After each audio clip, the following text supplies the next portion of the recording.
Hello everyone, a very good evening to all of you. आप सभी प्यारे students का वेलकम है वाईटी योर इंग्लिश ट्यूटर पे। मेरा नाम है अमन बहल और द हिंदू का फर्स्ट एडिटोरियल आज की क्लास में कवर करेंगे।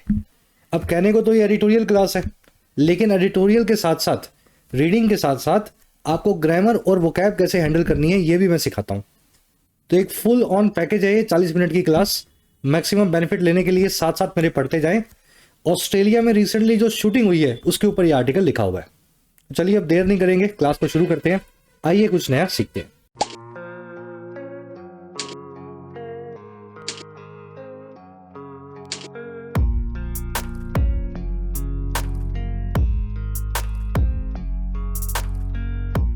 चलिए, टाइटल है मैसेकर इन सिडनी। सिडनी आपको पता है ऑस्ट्रेलिया की एक बड़ी सिटी है। और मैसेकर क्या होता है? हिंदी में इसको बोलते हैं नरसंहार, मारकाट। जानबूझ करके हथियार लेकर के 10, 15, 20, 50 लोगों को जान लेने की कोशिश करना अंग्रेजी में कहलाता है मैसेकर। कह रहा सिडनी में एक हत्याकांड हुआ है बहुत बड़ा। और क्या हत्याकांड हुआ है? टाइटल पैराग्राफ को देखो। कह रहा है जी Australia should enhance monitoring of religious extremism. कह रहा है ऑस्ट्रेलिया नाम का जो देश है ना, इसको इनहैंस करना होगा या बढ़ाना होगा। और किसको? निगरानी को, मॉनिटरिंग को ऐसे एक्सट्रीमिज्म की, ऐसे आतंकवाद की जो रिलीजियस है, किसी धर्म से जुड़ा हुआ है। चलिए, सिंपल सेंटेंस, सिंपल आर्टिकल। आज पढ़ने में ज़्यादा दिक्कत नहीं आएगी, लेकिन वोकैब बड़ी अच्छी है, ग्रामर बहुत अच्छी है, तो डिटेल में कवर करवाऊंगा। ऑस्ट्रेलिया सब्जेक्ट बन जाएगा। शुड इनहैंस इसकी वर्ब होगी। इनहैंस करना, किसी चीज़ को बढ़ाना, इंप्रूव करना, उसकी क्वांटिटी को, क्वालिटी को, इंटेंसिटी को इंक्रीज करना। इनहैंस का एक बहुत अच्छा सिनोनिम है एस्केलेट। बहुत बार आपको एस्केलेट मिला हो, दिखा हुआ भी मिल जाएगा। एक्सट्रीमिज्म, ये वर्ड अभी डिटेल में आपको दिखाएंगे। हिंदी में इसको बोलते हैं सिरफिरापन, आतंकवाद बोल दो इसको। किसी धर्म के लिए, जाति के लिए, देश के लिए, राष्ट्रीयता के लिए जान लेने या देने पे उतर जाने का काम जो होता है, ऐसे सिरफिरेपन को अंग्रेजी में एक्सट्रीमिज्म बोलते हैं, क्योंकि आप इसमें एक्सट्रीम हो जाते हो। चलिए अब जल्दी से बढ़ते हैं आगे। इस आर्टिकल की वोकैब दिखाता हूं आपको। 5 वर्ड्स हमारे पास, शुरू में एक साथ देख लोगे तो क्लास को स्मूथली ले पाओगे। चलिए थोड़ा जूम इन कर दूं इसको मैं। फर्स्ट वर्ड है अपने पास मैसेकर, जो भी आपको बताया था मैंने। नरसंहार बोल दो, हत्याकांड बोल दो। कार्नेज और ब्लड शेड इसके बड़े अच्छे सिनोनिम है। कार्नेज, ब्लड शेड में ब्लड आ रहा है ना, ये खून खराबा वाले वर्ड्स हैं दोनों। खून खराबा बोलते हैं इनको। चलिए, civil war often give birth to massacres. गृह युद्ध जो है, सिविल वॉर्स जो है, अक्सर हत्याकांडों को जन्म देती हैं। मैसेकर को जेनोसाइड, ब्लड बाथ, पोग्राम भी बोलते हैं। जेनोसाइड आपको पता होगा, जिसमें आप जेनस यानी किसी नस्ल को, साइड यानी हत्या करने की कोशिश करें। आप किसी धर्म के, जाति विशेष के लोगों को इकट्ठा करके मारने की कोशिश करें, जैसा हिटलर ने किया था यहूदियों के साथ। तो जेनोसाइड वर्ड भी आज आर्टिकल में आएगा, और मैसेकर आप देख चुके हैं। अगला वर्ड है अपने पास एक्सट्रीमिज्म। ये भी देखा ना आपने, याद इसको रखना है, एक्सट्रीम आइडियोलॉजी से। किसी धर्म से, जाति से, देश से इतना प्यार हो जाए आपको, अपनी जाति धर्म से, कि आपको लगे कि इसके अलावा कुछ है ही नहीं, और जो है वो सब बिना बात का है। मेरा रिलीजन सबसे अच्छा है और बाकी सबके सब गधे। ऐसा सिरफिरापन अंग्रेजी में एक्सट्रीमिज्म कहलाता है। इसके लिए एक बहुत अच्छा वन वर्ड है हमारे पास, जिंगोइज्म। ठीक है, वन वर्ड है, याद रखना इसको। रेडिकलिज्म भी बोलते हैं। The US waged a world wide war against extremism after 9/11 event. America ने वेज कर दिया, शुरू कर दिया एक दुनिया भर में होने वाली वॉर को, वर्ल्ड वाइड वॉर को। और किसके खिलाफ? आतंकवाद के खिलाफ, सिरफिरेपन के खिलाफ, 9/11 के इवेंट के बाद। अब ये फ्रेज आपने देखा, वेज। वेज का मतलब होता है तनख्वाह, मजदूरी। लेकिन वर्ब फॉर्म में वेज का मतलब होता है किसी एक्टिविटी को आगे बढ़ाना, किसी वॉर को, कैंपेन, अभियान को, किसी भी तरह का, कोई समझ गए ना, कोई ऑर्गेनाइज्ड एक्टिविटी हो, जब उसको आप पैसा देते हो, प्रमोट करते हो, तो उसको वेज करते हो, क्योंकि उसमें जो वेजेज हैं वो आप दोगे। अभियान जो चला रहे हो उसमें मेहनताना जो है आपका देने का काम है। तो ऐसे ही वेज वर्ब यूज होती है। चलो आगे देखो अगला वर्ड। देखिए विंडिक्टिव, ये बना है विंडिकेशन से। आपने एक वर्ड सुना होगा आसान भाषा में, रिवेंज। रिवेंज यानी बदला। बदले से भरी हुई कोई चीज जब होती है, या बदले की भावना से किया गया कोई काम जो होता है, उसको अंग्रेजी में बोलते हैं रिवेंजफुल या vindictive. Tyrannical regimes after turn vindictive. तानाशाही प्रशासन, टिरानिकल रिजीम्स, अक्सर वो बदल जाते हैं बदले की भावना से, टर्न कर जाते हैं विंडिक्टिव। और किसके खिलाफ? Against dissident in their range. Dissidents के खिलाफ, यहाँ एस लगा लेना। डिसिडेंट्स वो लोग होते हैं जो सरकार के खिलाफ अपनी आवाज उठाते हैं, सरकार की नीतियों पे सवाल उठाते हैं। तो कह रहा है ऐसे लोगों के खिलाफ वो बदले की भावना से भर जाते हैं तानाशाह, जो उनके रेन के दौरान या राज्य के दौरान या शासन के दौरान उनके खिलाफ आवाज उठाएं। ठीक है, चलिए। रिटेलिएटरी भी बोलते हैं इसको। रिटेलिएशन यानी जवाबी हमला। अगर कोई काम रिटेलिएटरी मैनर में हो रहा है तो आप उसमें जवाब दे रहे हो सामने वाले को। तो ये वर्ड आर्टिकल में आज देखेंगे। आज की वोकैब अच्छी है। सेकंड लास्ट वर्ड है अपने पास डिस्पेंसेशन। देखिए, दो मीनिंग्स हैं इस वर्ड के। पहला मीनिंग होता है प्रशासन, सिस्टम, रिजीम, सरकार या गवर्नमेंट। दूसरा जो मीनिंग है वो कम यूज होता है, लेकिन फिर भी पता होना चाहिए अपने को। जब किसी को आप कोई छूट या रियायत देते हो, डिस्काउंट या एग्जाम्पशन देते हो, वो भी डिस्पेंसेशन कहलाता है। चलो अब दोनों तरीके से यूज करके देखो ये word. A new political dispensation has been set up in Sri Lanka. एक नया राजनीतिक प्रशासन या सिस्टम सेटअप कर दिया जा चुका है श्रीलंका में, यानी एक नई सरकार वहां पे बिठा दी गई है। तो ये तो पहला वाला मीनिंग हो गया, कॉमन वाला। दूसरा भी देख लो। The students got a dispensation from exams due to the pandemic. Students को एक डिस्पेंसेशन मिल गया, छूट मिल गई, रियायत मिल गई एग्जाम से पैंडेमिक के दौरान। ठीक है, दूसरा मीनिंग कम यूज होगा लेकिन पता आपको हो। रिजीम बोलते हैं शासन को, प्रशासन को, सरकार को। आज ये रिजीम वर्ड आर्टिकल में आप देखेंगे। लास्ट वर्ड है अपने पास परपेट्रेट। परपेट्रेट का मतलब होता है गुनाह करना, किसी क्राइम को अंजाम देना, कोई गलत हरकत करना। ये वर्ड बना है परपेट्रेटर नाम के नाउन से। ऐसा आदमी जो गुनहगार हो, गलत काम करके कहीं से आया हो, चाहे चोरी की हो, डाका डाला हो, मर्डर किया हो, रेप किया हो, सबके सब परपेट्रेटर होते हैं। He was accused of perpetrating financial crimes. उस पर आरोप लगा अंजाम देने का, परपेट्रेट करने का, आर्थिक गुनाहों को, फाइनेंशियल क्राइम्स को। चलिए, कैरी आउट, एग्जीक्यूट, कमिट सभी परपेट्रेट के सिनोनिम्स हैं। ये वर्ड आर्टिकल में आप देखेंगे। 5 वर्ड्स डिटेल में हो गए हैं आपके। ये शीट टेलीग्राम में अवेलेबल है, डाउनलोड कर लेना आज की। अब आ जाओ आर्टिकल पे, एक समरी आपको दे, किस बारे में आर्टिकल लिखा हुआ आपको पता लगे। उसी के साथ में वाईडी चैनल का एक टेलीग्राम ग्रुप है जिसमें सभी नोट्स, पीडीएफ्स, नोटिफिकेशंस आपको मिलते हैं। All of you are welcome to join the group. Search करें टेलीग्राम में @official YT, ये ग्रुप आपको मिल जाएगा। इसी के साथ में YT की एंड्रॉइड और iOS ऐप को अपने फोन में जरूर इंस्टॉल करें। ऐप बनाई गई है आप ही लोगों के लिए, ताकि स्ट्रक्चर्ड वे के अंदर कम से कम कॉस्ट के अंदर आप अपने एग्जाम्स को प्रिपेयर कर सकें। अगर आप कोई ऐसा एग्जाम दे रहे हो जिसमें ग्रामर, रीडिंग, वोकैब, जिसमें क्लोज टेस्ट, RC आता है, तो आप इंग्लिश अनलॉक कोर्स में एनरोल्ड हो सकते हैं, जिसमें 150 घंटे के अंदर ये सारी चीजें आपको कवर करवाई गई हैं। SSC, बैंक, रेलवे, डिफेंस, किसी भी एग्जाम के लिए। अगर आपको लिखना सीखना है तो आप राइटिंग कोर्स को एनरोल कर सकते हैं, जिसमें 50 से 60 घंटे में क्रैश कोर्स की तरह आपको लिखना सिखाया गया है। रिपोर्ट्स, ऐसे, प्रेसी, ईमेल, हर तरह का राइटिंग फॉर्मेट में आप लिखना सीख सकते हैं। अगर आप UPSC की तैयारी कर रहे हैं, स्टेट PSC की तैयारी कर रहे हैं, और आप चाहते हैं कि इंग्लिश में माइग्रेट करूं, हिंदी से, गुजराती से, पंजाबी से, बंगाली से इंग्लिश में आऊं, तो उसके लिए एक डेडिकेटेड कोर्स है, mission civil services. You can take benefit of this course. 200 घंटे का कोर्स है, बहुत अफोर्डेबल कीमत में, जिसमें C सेट से लेकर के डिस्क्रिप्टिव, RC, ऐसे, प्रेसी, आंसर राइटिंग, हर पार्ट, हर एस्पेक्ट हमने कवर करवाया है। कोई भी क्वेरी होती है ऐप से रिलेटेड, ये नंबर है हमारा, टीम से आप व्हाट्सएप के थ्रू इस नंबर पे बात कर सकते हैं। ऐप का लिंक फर्स्ट कमेंट में इस वीडियो के नीचे आपको मिल जाएगा। चलिए देखिए, एक बहुत अनफॉर्चुनेट इवेंट हुआ ऑस्ट्रेलिया में। आपने क्रिसमस के बारे में सुना होगा। क्रिसमस से एक मिलता जुलता या उसके आसपास ही फेस्टिवल आता है ज्यूज का, यहूदियों का, जिसका नाम है हानुका। इंडिया में कब मनाया जाता है तो हमें पता नहीं है। तो हानुका जो है सेलिब्रेट किया जा रहा था ऑस्ट्रेलिया के अंदर ज्यूज के द्वारा, और ये सेलिब्रेट कर रहे थे बीच पे, बॉन्डी बीच। लोग नाच रहे थे, खा रहे थे, घूम रहे थे, खेल रहे थे। इसी सेलिब्रेशन के दौरान 2 इस्लामिक टेररिस्ट आए और इन्होंने लोगों पे ऑटोमेटिक गन से जो है ओपन फायर किया। 16 लोगों की मौत हो गई इसमें। बाद में इनकी आइडेंटिटी कंफर्म की गई तो पता लगा कि दोनों बाप बेटे हैं और टेररिज्म से जुड़े हुए हैं इनके तार, आईसिस से खास करके। ऐसा भी बताया जाता है कि 1990s में ये जो पिता था ये पाकिस्तान से ऑस्ट्रेलिया में मूव हुआ था, बाद में जाके इसका बेटा भी वहां पैदा हुआ। हमारा आर्टिकल बता रहा है कि ये घटनाएं तो आम है दुनिया भर में। इजराइल और पैलेस्टीन के विवाद में ज्यूज के ऊपर हमले होने दुनिया भर में बहुत आम है, लेकिन ये ऑस्ट्रेलिया में हुआ ना, ये बड़ी खतरनाक बात है। ऑस्ट्रेलिया, न्यूजीलैंड कंपैरेटिवली पीसफुल होते हैं, लेकिन अब देख के लगता है कि ये गंद वहां भी फैलने लगा है। ऑस्ट्रेलिया की सरकार के कान खड़े हो जाने चाहिए और रिलीजियस एक्सट्रीमिज्म या फिर धार्मिक आतंकवाद जहां भी फैलता हो उसके ऊपर इनको निगरानी रखनी होगी।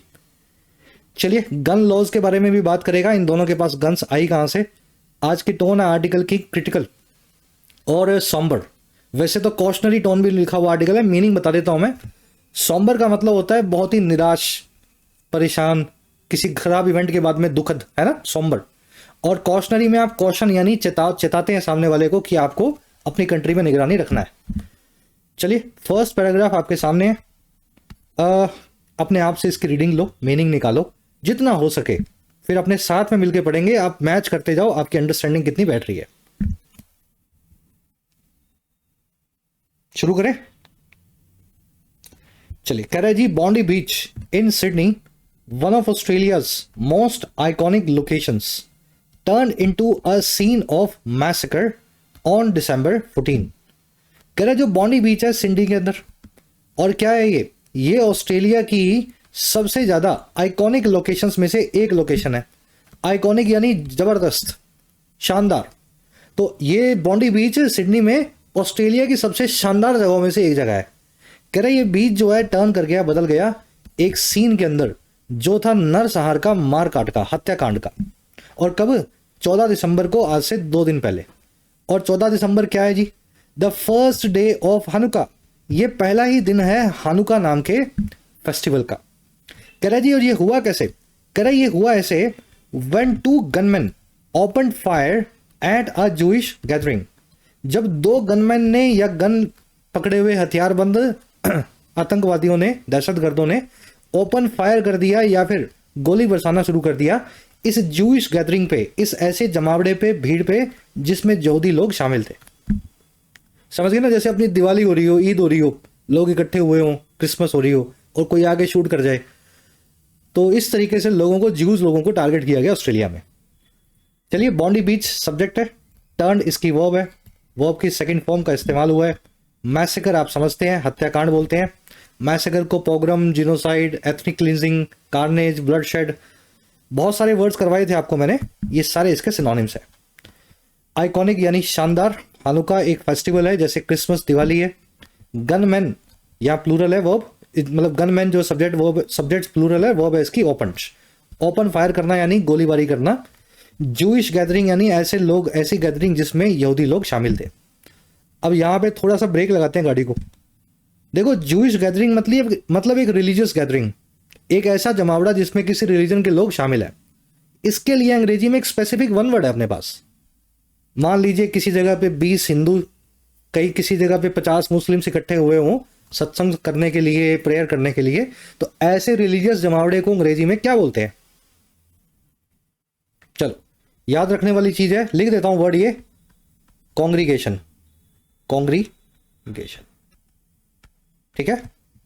चलो कह रहा है at least 16 people including a 10-year-old girl and an 87-year-old holocaust survivor were killed and 40 others wounded। कह रहा है जी कम से कम 16 लोग, जिनमें शामिल है एक 10 साल की बच्ची और एक 87 साल का ऐसा सर्वाइवर जिसने हॉलोकॉस्ट को भी देखा। हॉलोकॉस्ट मतलब हिटलर का वक्त, जब हिटलर ने इन ज्यूज को पकड़ पकड़ के कंसंट्रेशन कैंप्स में, गैस चैम्बर्स में जला के मार दिया, दम घोट के मार दिया, उसको हॉलोकॉस्ट बोलते हैं। तो कह रहे जी 16 लोग मारे गए, वर किल्ड हुए पैसिव वॉइस में, जिनमें 10 साल की एक बच्ची और 87 साल का एक हॉलोकॉस्ट का सर्वाइवर भी शामिल था, और 40 दूसरे भी थे जो वुंडेड हुए, जिनके चोटें लगी। 16 पीपल की वर्ब है वर किल्ड, 40 अदर्स की वर्ब है वर वुंडेड।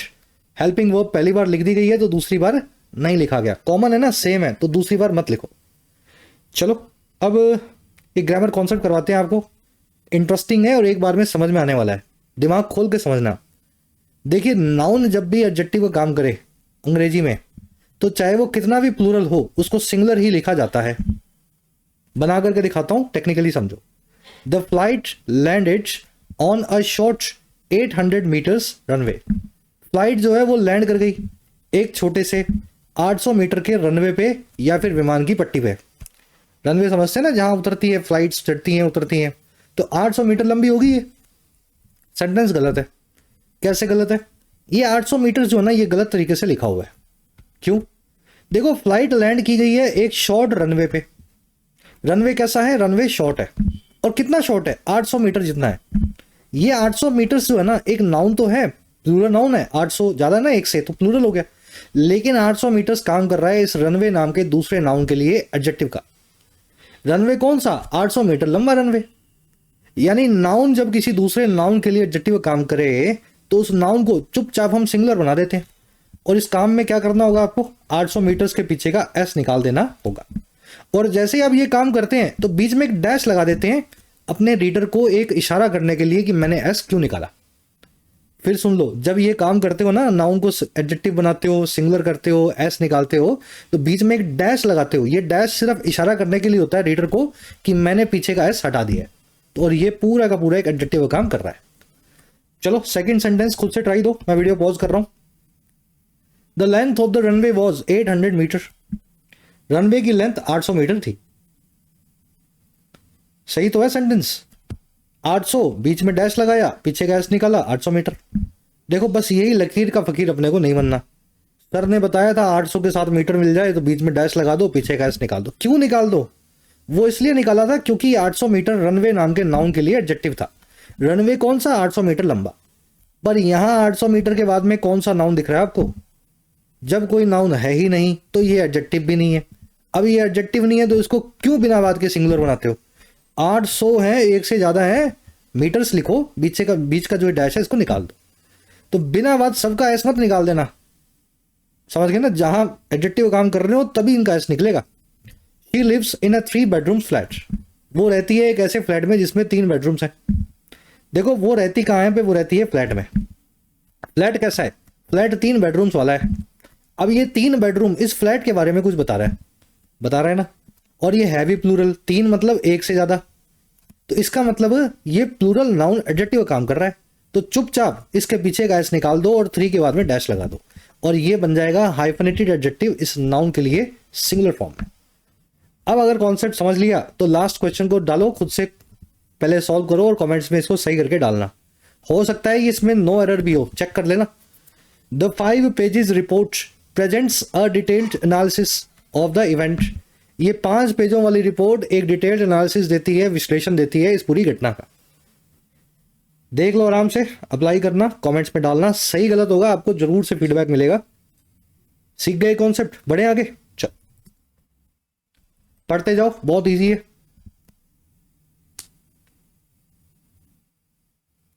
कह रहा है the police said that the attackers were a 50-year-old man who held licensed firearms and his 24-year-old son who had been under investigation by Australia's domestic intelligence agency for 6 months। कह रहा है police ने हमें बताया कि ये जो attackers थे ये थे एक तो 50 साल का आदमी, 50-year-old मैन, जो कि हेल्ड करता था, वर्ब की सेकंड फॉर्म लगा करके अपने पास रखता था।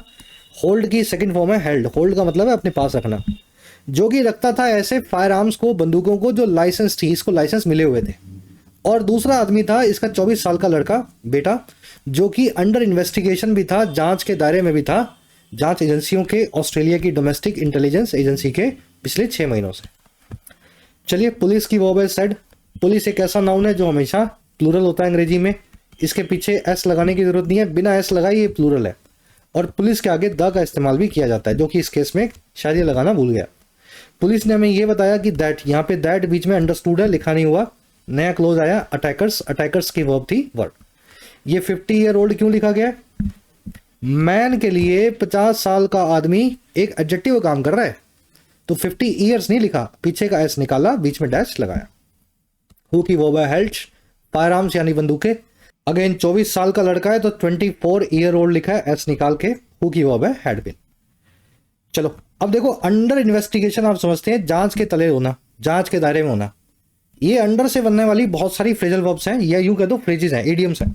मैं चाहता हूं वीडियो को पॉज करके आपको कितनी याद है एक बार खुद से ट्राई दे लो, फिर कहानी के साथ लॉजिकली समझाता हूं, हमेशा दिमाग में बैठ जाएंगी। देखिए, वो आपने सीआईडी देखा होगा, टीवी पे आता था ना सोनी पे, प्रद्युमन वाला, इंस्पेक्टर प्रद्युमन दया। तो उसमें जो उनका एक डॉक्टर था, वो हमेशा एक लेंस लेकर के ना चीजों को इन्वेस्टिगेट करता था, किसके फिंगरप्रिंट लगे हुए हैं, किसका खून है, किसका ब्लड है। तो वहीं से इस फ्रेजल वर्ब को कनेक्ट कर लेना।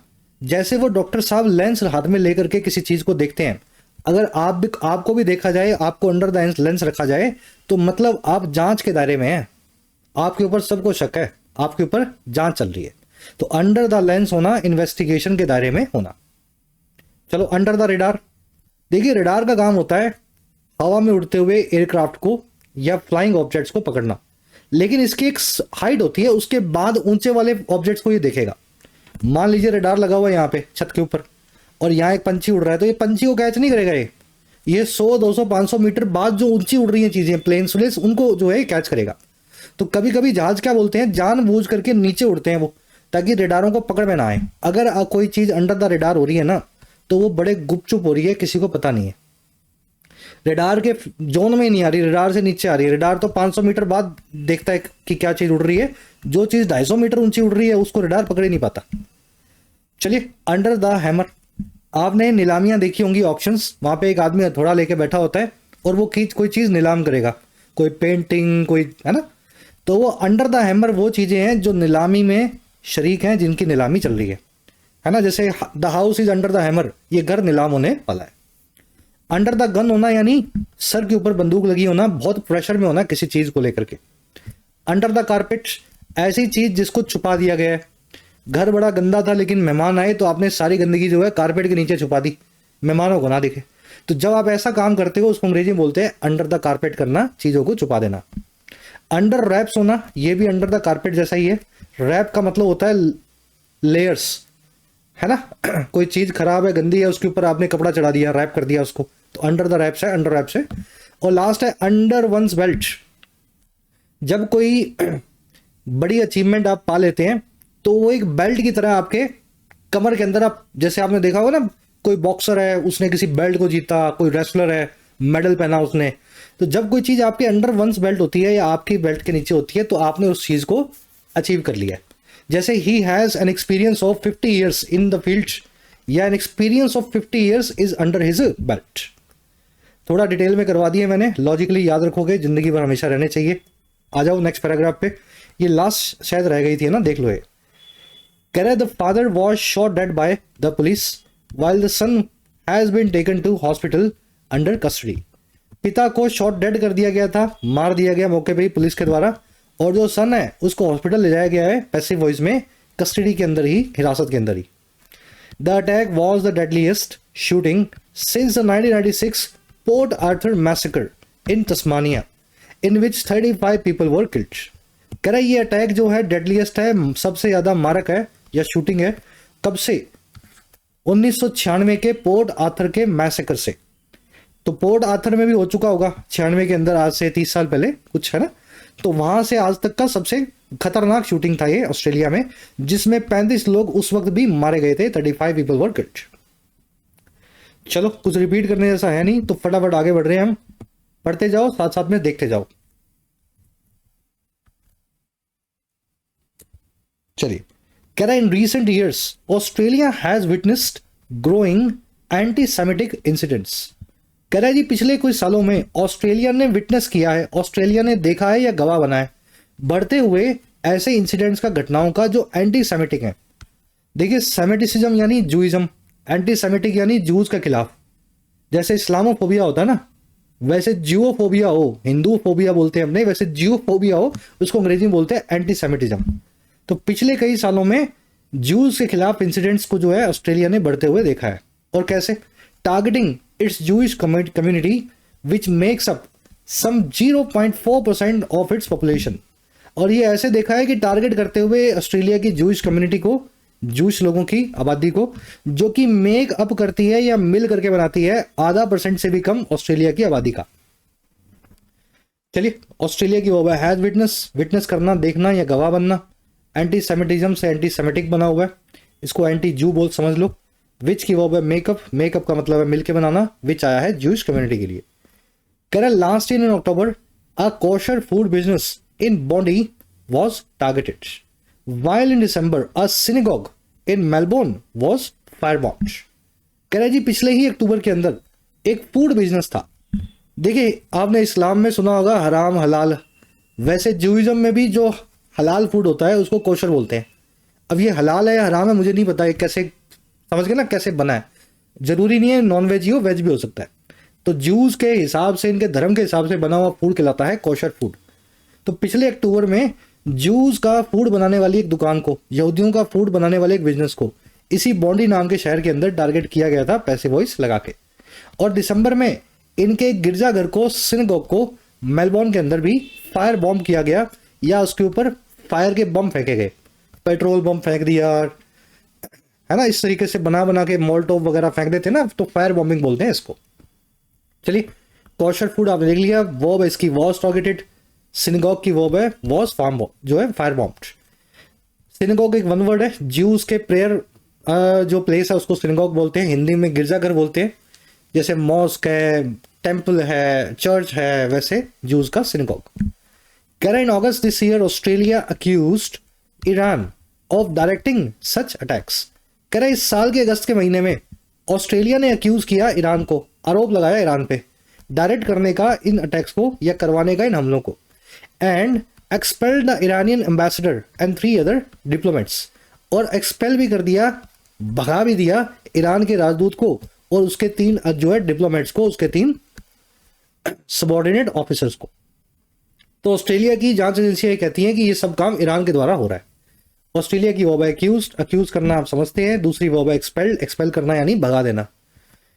अक्यूज के बाद में ऑफ लगता है जब भी किसी चीज के ऊपर आप आरोप लगाएं, accuse someone of murder, accuse someone of, है ना, कोई भी चीज, रेप, मर्डर, जो भी लिखना चाह रहे हो।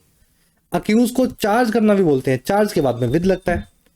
अक्यूज को ब्लेम करना भी बोलते हैं और ब्लेम के बाद में फॉर लगता है। ये याद रखने वाली चीज है, ऐसा मत सोचो कि सर बोल रहे हैं मैंने सुन लिया। ये जब आएंगी तो समझ नहीं आएगा आपको मैं क्या लगाऊं, फॉर लगाऊं, ऑफ लगाऊं, विद लगाऊं। तीनों का मतलब इनका सेम है, किसी पे कोई आरोप लगाना।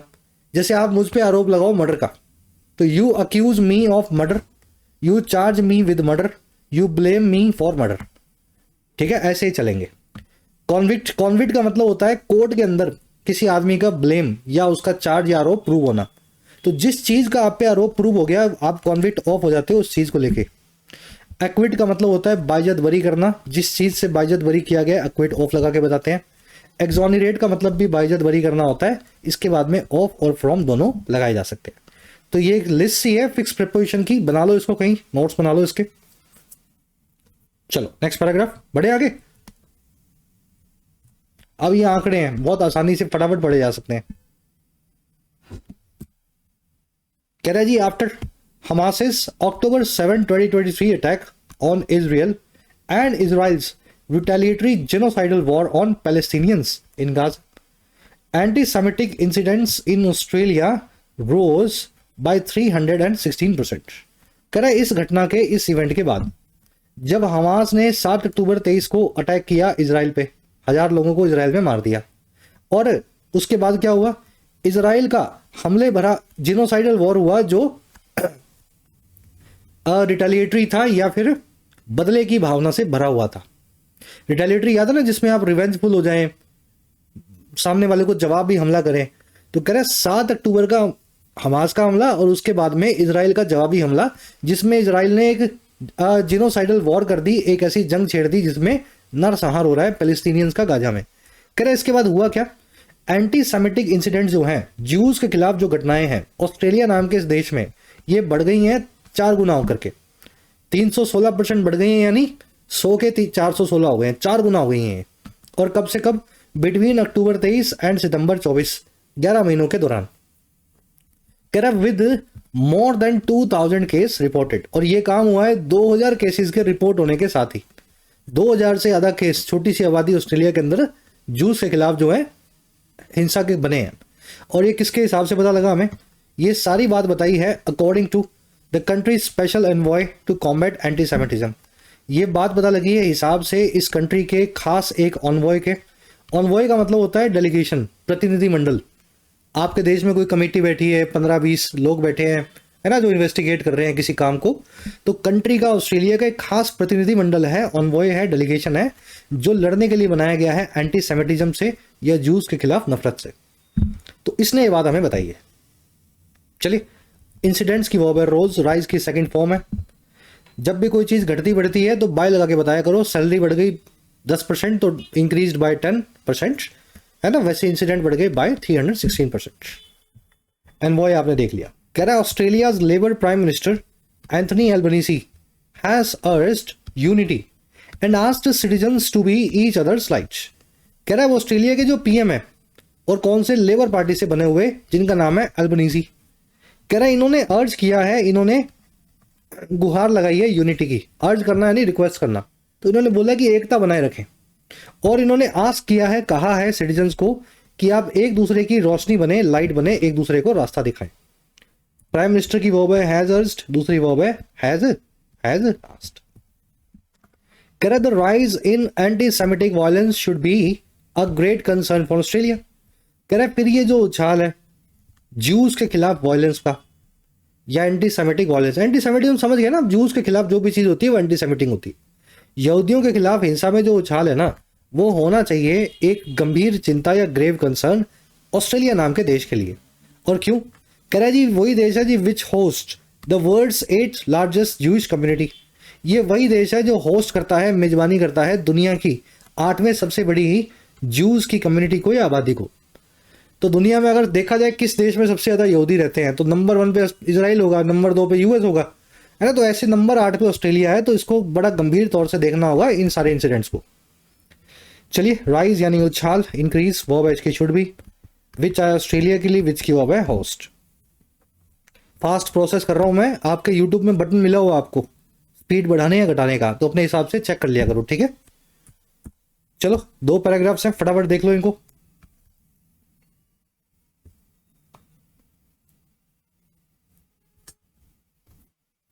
अब उनके लिए एडवाइस है। कह रहा है his government must swiftly investigates the attack and bring all to justice.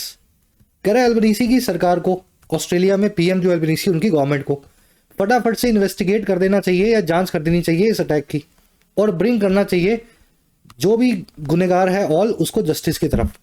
Bring to justice करना या ब्रिंग समवन टू जस्टिस करना, इसका मतलब होता है गुनहगार को सजा दिलाना, कटघरे में लाके खड़ा करना और उसको सजा देना। इसको ब्रिंग टू बुक भी बोलते हैं, ठीक है। ब्रिंग टू जस्टिस की जगह ब्रिंग टू बुक भी लिखा जा सकता है। अब एक क्वेश्चन बता रहा हूं आपको, प्रीवियस ईयर का फ्रेज ऐसा यूज हुआ था उसमें, ब्रिंग टू द बुक्स। अब देख करके लगेगा सही है, लेकिन ये बना ऐसे नहीं है, द बुक्स लिखा है, गलत है। ये फ्रेज ऐसे ही बनता है अंग्रेजी में, ब्रिंग टू बुक, तो ये द लगाना, बुक्स लगाना, द जस्टिस लिखना, ऐसे नहीं बनेगा। चलिए, कह रहा है he should also remain alert to forces domestic and foreign that seek to divide Australian society. कह रहा है जी साथ ही साथ इसको बने रहना होगा, ही शुड रिमेन, और क्या बने रहना होगा, अलर्ट यानी चौकन्ना, उन सभी फोर्सेज या ताकतों के लिए, चाहे वो घरेलू हैं चाहे वो विलायती हैं। कह रहा है और वो ताकतें जो सीख करती हैं, कोशिश करती हैं कि डिवाइड कर दें या बांट दें ऑस्ट्रेलियन समाज को, तो उनको, उनके लिए अलर्ट बने रहना होगा एल्बनीसी को। सीख की यहाँ पे 2 फॉर्म्स हैं, शॉर्ट देख लेना, सीख जो है V1, शॉर्ट जो है V2 और शॉर्ट है V3। ये इसलिए बोल रहा हूं मैं, सॉर्टेड लिख करके भी दूंगा, आपको लगेगा सही है, सॉर्टेड नाम का कोई वर्ड अंग्रेजी में नहीं है, सीख है, शॉर्ट है और शॉर्ट है ना, V1 V2 V3 ऐसे बनती है। कह रहा है while anti Semitic extremists target the local Jewish community, critics of Mr. Albanese, including Israel Prime Minister Benjamin Netanyahu, under whose watch Hamas killed 1,200 people in Israel, have sought to blame Mr. Albanese's policies. लंबा sentence है। अब देखो इसमें 2 dash लगे हैं, इन दोनों dash के जो बीच में लिखा हुआ है इसको छोड़ दो, बाकी का पढ़ लो। कह रहा है जी जहां एंटी सेमिटिक जो एक्सट्रीमिस्ट है वो सिर्फ वो दहशतगर्द जो जूस के खिलाफ भरे हुए हैं। कह रहा है ऐसे दहशतगर्द जो है ना वो अक्सर टारगेट करते हैं ऑस्ट्रेलिया की लोकल यहूदियों की आबादी को। कह रहा है जहां ऐसा है, भाई ये इजराइल जाकर के, तो इनमें दम नहीं है इतना इजराइल जाकर के वहां पे लड़ ले, तो ये क्या करते हैं अपने घर में जो जूस है उनको गोली मार देते हैं। कह रहा है जहां ऐसा होता है वहीं पे बहुत सारे क्रिटिक्स आपको मिलेंगे, आलोचक मिलेंगे, जो है अल्बनीसी के ऑस्ट्रेलियन पीएम के, जिसमें शामिल है इजराइल का प्राइम मिनिस्टर भी बेंजामिन नेतन्याहू जिनका नाम है। कह रहा है जी ऐसे जो क्रिटिक्स है ना अल्बनीसी के, उन्होंने कोशिश की है पाने की या कोशिश की है करने की काम कि वो ब्लेम करें अल्बनीसी की पॉलिसीज को, अल्बनीसी की नीतियों को। वो कहते हैं कि एंथनी की वजह से ही अटैक हो रहे हैं, ऑस्ट्रेलियन पीएम के ऊपर ही आरोप लगाते हैं। अब कौन सी नीति है इनकी भाई? कह रहा है जी including his government's recognition of Palestinian statehood earlier this year. इनमें वो नीतियां हैं जिसमें शामिल है अल्बनीसी की सरकार का पहचान लेना, रिकॉग्नाइज कर लेना पैलेस्टीनियन के स्टेटहुड को या पैलेस्टीनिया देश को एक दर्जा दे देना इसी साल की शुरुआत में, अर्लियर दिस ईयर। और कह रहा है ये किस लिए जो है ब्लेम करते हैं, ये ब्लेम करते हैं बॉन्डी शूटिंग के लिए। थोड़ा ट्विस्टेड सेंटेंस है, मीनिंग आपको समझ में आ गया होगा। ये जो सब सिरफिरे जो हैं ऑस्ट्रेलियंस जो मारने की कोशिश करते हैं जूस को, ये सिर्फ लोकल जूस को मारते हैं जो ऑस्ट्रेलिया में पैदा हुए हैं, वही रहने वाले जूस हैं। और क्रिटिक्स यही कहते हैं कि आप जो है पैलेस्टीनियंस को आपने बहुत ज़्यादा ढील दे दी, ऑस्ट्रेलिया की सरकार ने उनके स्टेटहुड को मान लिया, इस वजह से आपको जो है आपकी डील की वजह से ये सब हादसे हो रहे हैं। आप थोड़ा कड़क हाथ रखो, इजराइल के साथ खड़े रहो, तो फिर आपके ऊपर ये हमले नहीं होंगे। चलिए, एक्सट्रीमिस्ट की वर्ब है टारगेट, क्रिटिक्स यानी आलोचक उनकी वर्ब है हैव सॉट, वर्ब की थर्ड फॉर्म लगी हुई है। स्टेटहुड आप समझते हैं राज्य का दर्जा, किसी देश को आप रिकॉग्नाइज करते हो तो उसको स्टेटहुड दे देते हो। चलिए, अब जो बीच में लिखा हुआ था ये बताया गया बेंजामिन नेतन्याहू के लिए। कह रहा है ये वही नेतन्याहू है जिनकी वॉच के अंडर, जिनकी निगरानी के अंदर हमास ने मार दिया था 1200 लोगों को इजराइल के अंदर। तो ये एडिशनल इंफॉर्मेशन है फॉर नेतन्याहू। चलिए बढ़े आगे। लास्ट पैराग्राफ है, फटाफट प्रोसेस करो इसको, फिर क्विज की तरफ बढ़ेंगे। कह रहा अल्बनीसी क्या करे, mister Albanese should ignore such attacks and focus instead on healing society, combating hate crimes and addressing concerns over gun violence। कह रहे अल्बनीसी साहब को इग्नोर कर देना चाहिए ये सारे अटैक जो इनके ऊपर होते हैं, और इसके बजाय इनको फोकस करना चाहिए, फोकस इंस्टेड ऑन, समाज को हील करने में, निपटने में या कॉम्बैट करने में हेट वाले क्राइम्स को, और एड्रेस करने में, हल निकालने में उन सभी कंसर्न्स का जो गन वायलेंस को लेके है, जो गनों को लेकर के या बंदूकों को लेकर, हिंसा को लेकर के। तो ये काम अल्बनीसी को करना है। अल्बनीसी साहब की वर्ब है शुड इग्नोर, दूसरी वर्ब है should focus on. Focus on, concentrate on, on इसके बाद में फिक्स्ड है। इंस्टेड का मतलब होता है बजाय। कह रहा है Australia introduced tough gun control laws after the Port Arthur massacre and enforcing a strict licensing regime leading to a significant decline in gun related violence and deaths. कह रहा ऑस्ट्रेलिया ने इंट्रोड्यूस किया था बड़े ही कड़े, बड़े ही टफ गन को control करने के लॉज, और कब, जब पोर्ट आर्थर में मैसेकर हुआ 1996 में। तो 96 के अंदर ही ऑस्ट्रेलिया जो है अपने गन के लॉज को बड़ा सख्त बना चुका है। और क्या किया था, अब देखो यहाँ एनफोर्सिंग लिखा हुआ है जो गलत है। वर्ब यहाँ पे वर्ब की सेकंड फॉर्म लगी हुई है, एंड लगा करके आईएनजी फॉर्म लगा रहे हो, कोई तुक बनता नहीं है, यहाँ एनफोर्स्ड होना चाहिए। कह रहा जी और ऑस्ट्रेलिया की सरकार ने एनफोर्स भी किया था सेकंड फॉर्म में बड़े ही कड़े लाइसेंस के रिजीम को या गन के लाइसेंस देने के सिस्टम को। और ये सारा काम इन्होंने किया लीड टू करते हुए, रिजल्ट इन करते हुए एक बहुत बड़े डिक्लाइन की तरफ, गिरावट की तरफ, जो ऐसी वायलेंस और डेथ्स में है जो गन की वजह से होती है। तो 96 से बहुत अच्छा काम ऑस्ट्रेलिया की सरकार गन्स को कंट्रोल करने में कर चुकी है। ऑस्ट्रेलियन गवर्नमेंट की दो वर्ब्स हैं, ऑस्ट्रेलियन गवर्नमेंट इंट्रोड्यूस्ड और Australian government enforced. Again and लगा हुआ है, दोनों वर्ब्स को जोड़ना चाहिए, तो V2 में दोनों वर्ब्स जुड़ेंगे, है ना। वर्ब की आईएनजी फॉर्म तो वैसे भी मेन वर्ब बन के आती नहीं इज एमआर के बिना, तो यहाँ पे इज एमआर लगा नहीं हुआ। रिजीम का मतलब होता है डिस्पेंसेशन, शासन या सरकार, जो है सरकार। कह रहा है जी however the Bondi shooting has again raised concerns about gun safety. कह रहा है लेकिन जो बॉन्डी में शूटिंग हुई है फिर एक बार, इसने फिर से खड़ा कर दिया है सारी चिंताओं को गन्स की सेफ्टी को लेकर के ऑस्ट्रेलिया में। कह रहा Australia should now Titan regulations further, enhance monitoring of extremist ideologies and isolate and punish who perpetrate hate crimes। कह रहा है जी अब ऑस्ट्रेलिया को पहला काम है टाइटन करने का या बहुत ज़्यादा टाइट करने का गन के रेगुलेशंस को, और ज़्यादा या फर्दर, तो और मुश्किल बना दो ऑस्ट्रेलिया में गन का खरीदा जाना। दूसरा, आप इन्हांस करो या बढ़ा दो निगरानी को इन एक्सट्रीमिस्ट आइडियोलॉजीज की या आइडियोलॉग्स की, ऐसे लोग जो धर्म के नाम पे मरने मारने को उतारू हैं उन पे ज़्यादा निगरानी हो। और फिर तीसरा काम, इनको अलग करो और इनको ढंग से पनिश करो, सजाएं दो वो लोग जो परपेट्रेट करते हैं या अंजाम देते हैं इस तरह के गंदे गुनाहों को। चलिए, ऑस्ट्रेलिया की वर्ब है should tighten, should enhance, should isolate and should punish. Perpetrate करना, कमिट करना, अंजाम देना किसी गुनाह को। आर्टिकल लंबा था, लास्ट में बड़ा मैंने फास्ट प्रोसेस कर दिया, आसान भी था, है ना। चलो फर्स्ट क्वेश्चन है, अब ये है, फास्ट प्रोसेस मत करना, खुद से पढ़ने हैं चारों ऑप्शन। कह रहा है जी इस आर्टिकल में ये बात क्यों बताई गई है कि 316% का एक उछाल आया है, 2000 केस आए हैं ज्यूज के खिलाफ एक साल में। क्यों बताया गया है? ये प्रूव करने के लिए कि बॉन्डी की शूटिंग जो है एक आइसोलेटेड इवेंट है, यानी अपने आप में एक अलग थलग इवेंट है, या बताने के लिए सिवेरिटी को या खराब हालत को सोशल क्लाइमेट की, सामाजिक परिवेश की जिसमें बॉन्डी की घटना हुई, या ये बताने के लिए कि क्यों 50 साल का आदमी एबल हो गया, कैसे 50 साल का आदमी इतना ताकतवर हो गया कि वो फायर आर्म्स ले आए, और या फिर सपोर्ट करने के लिए प्राइम मिनिस्टर को, इजराइल के नेतन्याहू को, या उनकी क्रिटिक को, उनकी आलोचना को, जो है अल्बनीसी की डोमेस्टिक पॉलिसीज को। किस लिए बताया गया 316% का राइज? ये बताया गया आपको एक बैकग्राउंड देने के लिए कि 316% का राइज जो है ना, इस बॉन्डी की शूटिंग से जुड़ा हुआ है। एक साल में जब से, 2 साल में जब से इसराइल और पैलेस्टीन की वॉर हो रही है, हमास की, तब से ये सारा काम जो है हो रहा है।